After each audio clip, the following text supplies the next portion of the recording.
तो हेलो प्यारे स्टूडेंट्स, कैसे हैं आप लोग। उम्मीद है मजे में होंगे, मस्त होंगे, मग्न होंगे।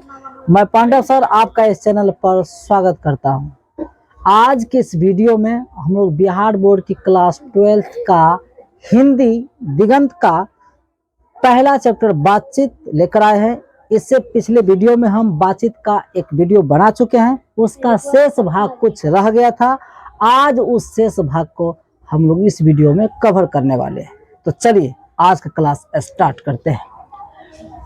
हम पिछले वीडियो में हम पढ़ चुके थे कि निम्नलिखित में से बाल कृष्ण भट्ट का निवास स्थान कौन सा है, तो वो था इलाहाबाद उत्तर प्रदेश। ये ऑब्जेक्टिव टाइप का था, हम आपको समझाने के सिर्फ प्रयास किए थे। इनका जो निवास स्थान था कहाँ पे था, इलाहाबाद था। ठीक है, जो कहाँ पे पड़ता है, उत्तर प्रदेश में पड़ता है।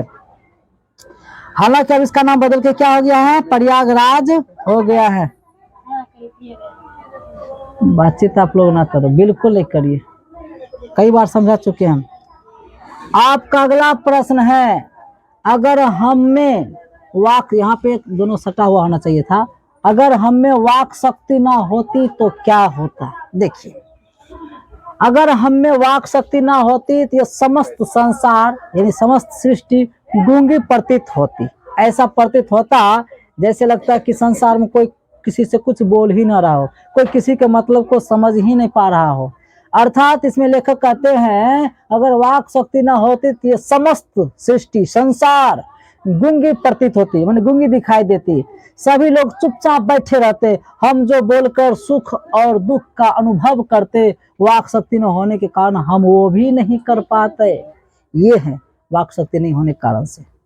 ठीक है, आज हम लोग बातचीत के द्वारा अपने मन कभी कभी दुख को या खुशी को एक दूसरे के सामने शेयर करते हैं।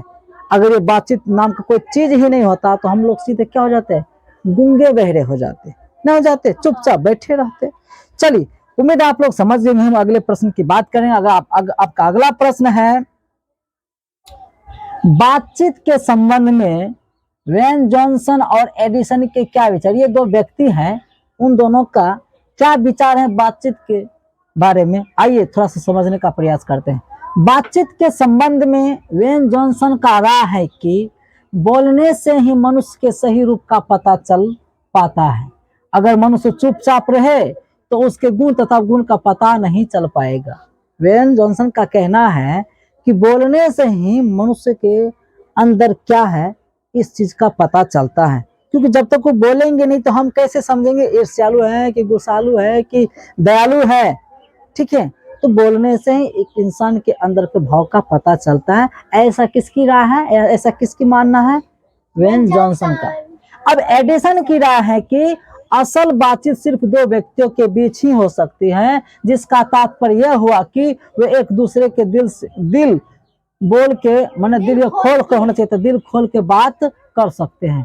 अगर वहां कोई तीसरा व्यक्ति आता है तो फिर वो बातें खुलकर नहीं हो पाती। अगर असल बात होना है तो दो व्यक्तियों के बीच अगर होना है तो सिर्फ दो व्यक्ति ही रहे। अगर वहां पे कोई तीसरा व्यक्ति आ जाता है तो उनके बीच जो दिल खोल कर बातें होती वो कभी नहीं हो पाएगा, क्योंकि उनको हमेशा दोनों के मन में भरा हुआ रहता है कि शायद कोई तीसरा व्यक्ति भी मेरी बात को सुन रहा है।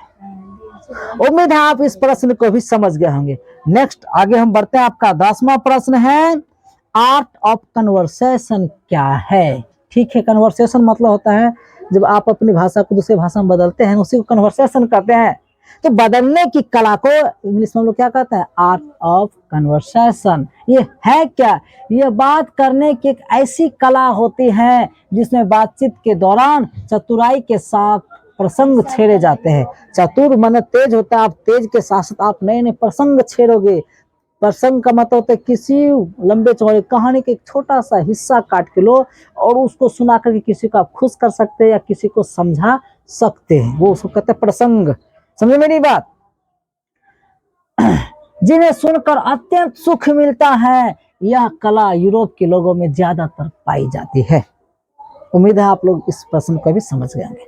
नेक्स्ट बात हम करते हैं। आपका अगला प्रश्न है, मनुष्य की बातचीत का उत्तम तरीका क्या हो सकता है, इसके द्वारा वह कैसे अपने लिए सर्वथा नवीन संसार की रचना कर सकता है।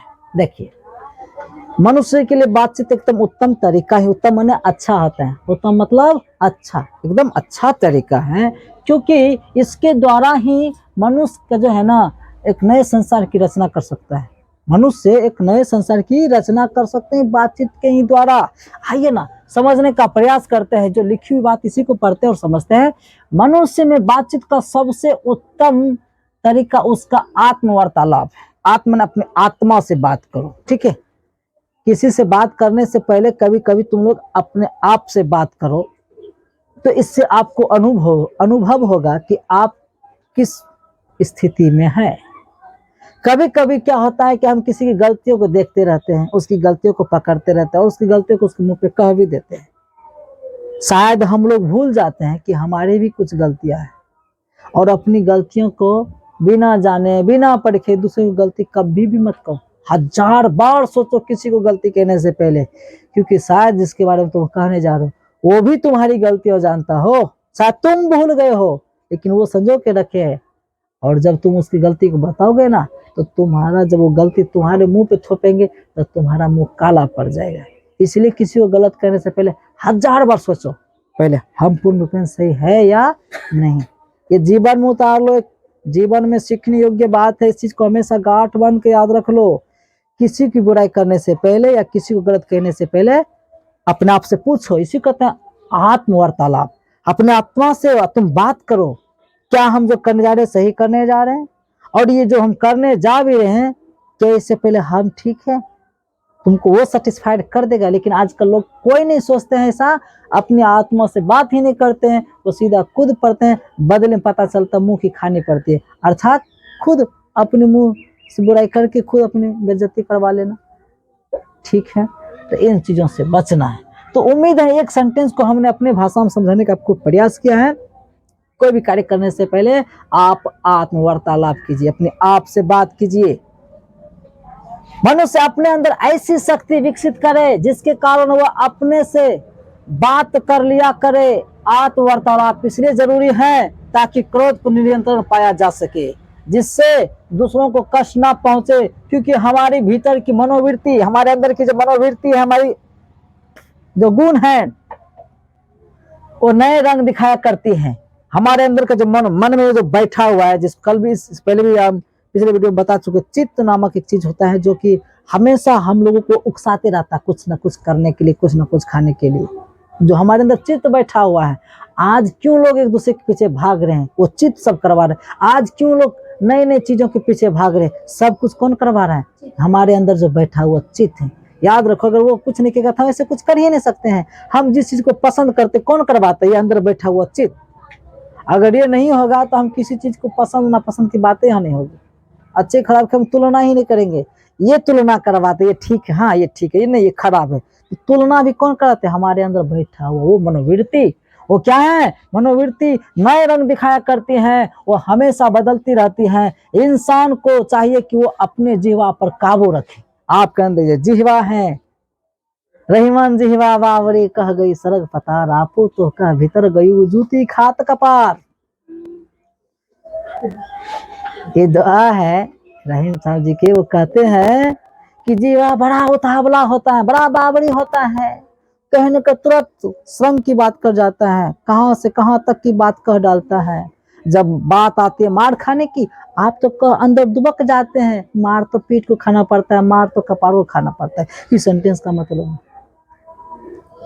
ये जीवे ने मार करवाता है जी। आप ये जीवा से खराब खराब किसी गाड़ी दो, वो मारने दबा देगा। क्या कोई जी पकड़ के मारता है ला जी निकल के काट जाए, जी इसका जी ही बोला नहीं। जीवा तो अंदर दुबक जाता है, इसको पिटाई लगती, पीठ को लगता है, पैर हाथ को लगता है, बैठे रहते हैं। क्या कीजिएगा? तब वही है। यहीं से एक बात और याद आई, ये मेरा नहीं है कि कहीं पे कॉमेडी के रूप में देखे थे।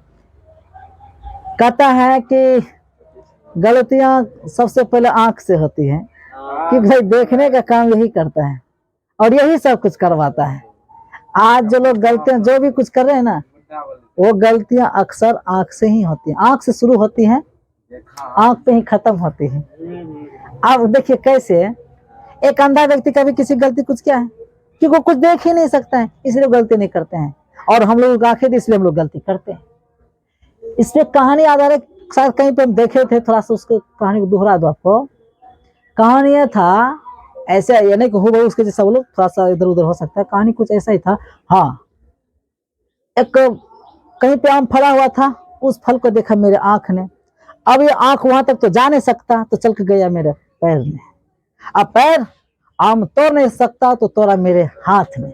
अब वो हाथ आम तो खा नहीं सकता, खाया मेरे मुंह ने, और मुंह आम रख नहीं सकता, उसको रखा मेरे पेट ने। लेकिन इतना करते हुए देख लिया माली ने। माली दौड़ते हुए आए, पीठ से लगा, 2 डंडा लगा दिए, फटाक से आंसू बहने लगे।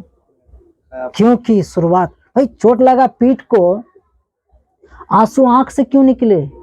क्योंकि शुरुआत गलती जो हुई थी इसी से हुई थी, इसी ने देखा था, इसलिए सजा भी आंख को ही आके मिली। पीठ को लगा तो क्या, आंसू तो आंख से ही नहीं निकला, क्योंकि प्रथम गलती इसी का था। नहीं बोले अगर शुरू इसी से होती है तो अंत भी यही होगा। ठीक है, समझ गए हम। चलिए आगे बढ़ते हैं हम लोग।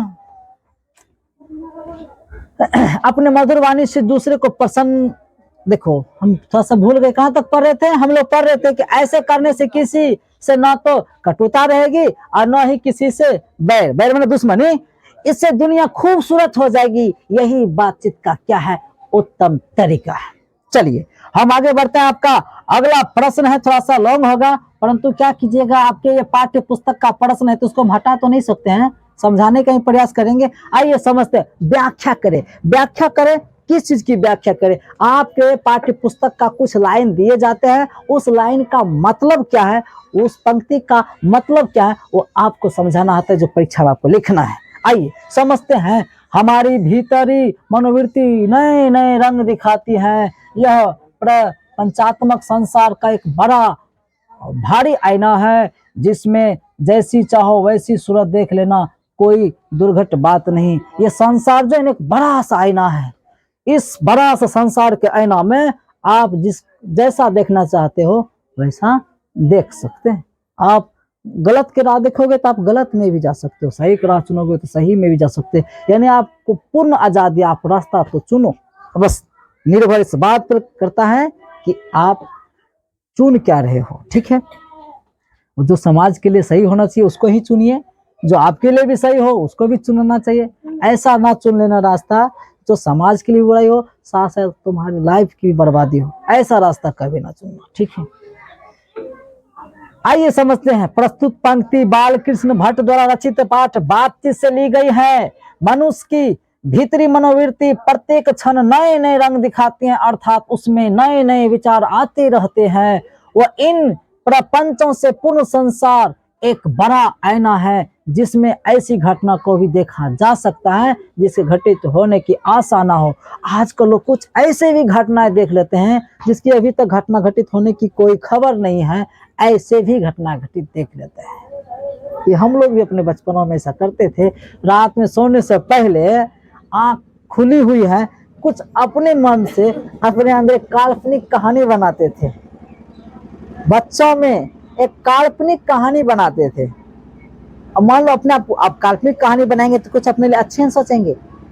जैसे फिल्म पिक्चर देखिए, कैसे हीरो ढिसुम ढिसुम मारता है, वैसे अपने आप को मान लेते हैं हम हीरो हैं, हमको कोई घेरता है हम भी मारते हैं, यह हमको मजा आता है, लोग हमको खुशी से कहते वाह वाह बचा दिया बचा दिया। मैंने एक कल्पना करते थे, और वो किसको, वो कल्पना हीरो किसको मानते थे? अपने आप को। तब मैं सोचने में भी मजा आएगा जी, मैंने हम लोग सोच के ही मजा लेते थे। याद रखो, ऐसा ही करता है यहाँ पे कि लोग ऐसे चीज को भी सोच लेते हैं जो घटना भी घटी भी नहीं है। मान लीजिए आप ऐसे भी चीज सोच लेते हैं हमको ये करना है, वो आपके साथ अभी हुआ भी नहीं है, आप पहले से तय कर लेते हैं, चाहे वो हो या नहीं हो। कुछ लोग कल्पना करके सोचते रहते हैं, आंख खुली हुई है या बंद है, लोग सोते समय ज्यादातर सोचते हैं। अब बोले ना हम किसी के बारे में नहीं जानते, पर्सनली मैंने अपनी बात होता है, हम अक्सर कहानी सोचते थे, समय के अनुसार से बदलते गया। जब हम बहुत छोटे थे, जब हम खेत खलियान जाते थे गुड़नी खाने के लिए, जंगलों में घास भूसा पकाने, कुछ छोटे छोटे फल हुआ करते थे, वो सब तोड़ खाने के लिए, तब उस समय हम सिर्फ उस विषय में बेहतर सोचते थे। जब खेती में थोड़ा बड़ा कुछ लगाते थे, छोटे छोटे कभी खेती भी की है, तो उस समय सोचते थे कुछ अच्छा फसल उग जाए तो हम खूब अमीर बन रहे हैं। धीरे धीरे मेरा फसल विकसित ज्यादा हो रहा है और हम ज्यादा कमा रहे, उस विषय में कल्पना करके मन हमेशा अपने आप को अच्छा ही मानते थे और सोचते रहते थे, मजा आता था। वो काल्पनिक सोच में डूबे रहते थे। ये मेरी पर्सनल जीवनी है। समय के बढ़ते गए मेरे जीवन में और भी कई तरह की घटनाएं घटी, उसमें हमेशा हम अपने आप को अच्छा रोल ही दिए, ठीक है। लेकिन जो वास्तविकता है वो रोल तो सामने दिख ही रहा है। अभी क्या है, चलिए 1 मिनट ठहरिए। चलो, आपका इसमें कहता है अर्थात हमारी भीतरी मनोवृत्ति हमें संसार के समस्त अच्छे बुरे कार्य से अवगत कराती है, तक उसका गुण दोष प्रकट नहीं। मतलब ये जो हमारे अंदर की मनोवृत्ति है, हमको सब चीज से मुलाकात करवाते रहते हैं, सदगुण से भी और अवगुण से भी। तो निर्भर इस बात पे करते हैं कि आपको पकड़ना किस बात को है। चलिए, तब आपका एक और पंक्ति है, वो पंक्ति ये है, ध्यान दीजिएगा, यहाँ पे है दूसरा, वो है सच है जब तक मनुष्य बोलता नहीं तब तक उसका गुण दोष प्रकट होता नहीं। ये भी सेंटेंस बातचीत से ही लिया गया है। आइए इस चीज को समझने का प्रयास करते हैं। प्रस्तुत पंक्ति विद्वान लेखक बालकृष्ण भट्ट द्वारा रचित पाठ बातचीत से लिया गया है।